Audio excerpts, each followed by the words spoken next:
Indonesian solar eclipse, presented by Science at NASA. The forests of Indonesia are homes to one of the richest populations of songbirds in the world. Ecotourists travel from far and wide to listen to them sing from the leafy canopy of the nation's volcanic islands.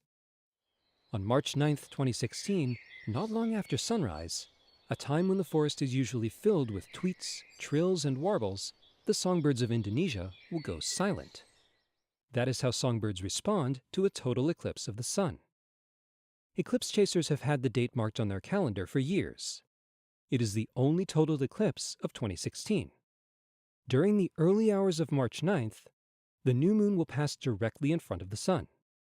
The moon's shadow will lance down toward Earth, making landfall initially in the Indian Ocean, racing across Southeast Asia, and from there onto the Pacific Ocean, where the eclipse will be partially visible in parts of Alaska, Guam, Hawaii, and American Samoa. Inside the moon's cool shadow, skywatchers can look up and see the sun's ghostly corona, a mesmerizing sight. Sarah Yeagley, solar scientist at NASA's Goddard Space Flight Center, says, "I cannot stress enough how special solar eclipses are. Eclipses let us see a region of the sun's atmosphere called the corona that is generally invisible to us.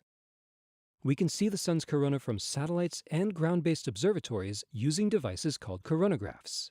But we simply cannot build a coronagraph that is as good as the moon passing in front of the sun. The large size of the moon and its distance from us means less stray light from the sun can scatter around the edges and interfere with observations of the sun's faint atmosphere." She emphasizes that the brief glimpses of the corona during total solar eclipses are not to be wasted. The experience of a total eclipse is, however, more than just the sight of the corona. It is also the feel of the moon's cool shadow that lowers air temperatures by as much as 5 degrees Fahrenheit inside the path of totality. And it is the sound of wildlife responding to the odd and unexpected nightfall. Songbirds go quiet. Frogs and crickets replace the birdsong with their own nighttime chorus. Charlotte Vermeulen, a biologist at the Artis Zoo in Amsterdam, Netherlands, says, "Dragonflies hide under a leaf, ants return to their nest, sheep walk back to their sleeping place, cattle egrets return to their nocturnal roost. Diurnal grasshoppers chirp more slowly and then stop." In August 1999, there was a 98% partial solar eclipse in Amsterdam. She recalls many people coming to the zoo during the eclipse just to see the reactions of the animals. On March 9th in Indonesia, totality will last for about 2 minutes, giving humans and wildlife alike plenty of time to react. NASA scientists will be in Indonesia using the eclipse to test a new telescope configuration designed to study the solar corona. The new instrument will be able to observe the temperature and velocity of material in the solar corona, providing information that could help scientists understand the physics of the corona, including how the sun's atmosphere gets so much hotter than its surface.